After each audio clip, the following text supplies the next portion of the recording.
والصواريخ والذين يصعدون كل حين على المريخ. هل فيك نخوة أيها الملك العظيم أن تنتقم لأعراض المسلمات وأنت كما يقال ابن الرسول صلى الله عليه وسلم؟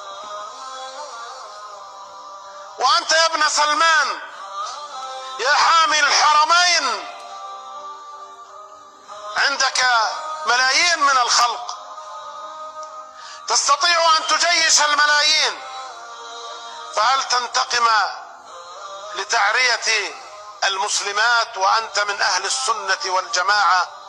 ولا يتاجر عملاؤك إلا في هذه البضاعة، بضاعة السنة والجماعة. ليس لكم من عمل، نسيتم الإسلام والمسلمين. هذا من أهل السنة والجماعة وهذا ليس من أهل السنة والجماعة. هل فيك نخوة أن تنتقم لأعراض المسلمين وأنت قائد ملة التوحيد؟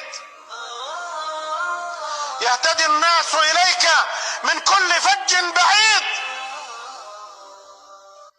لا، إن ابن سلمان منشغل في مغنية أسترالية جاء بها الأسبوع الماضي فطلبت من الله السجود بين يديها.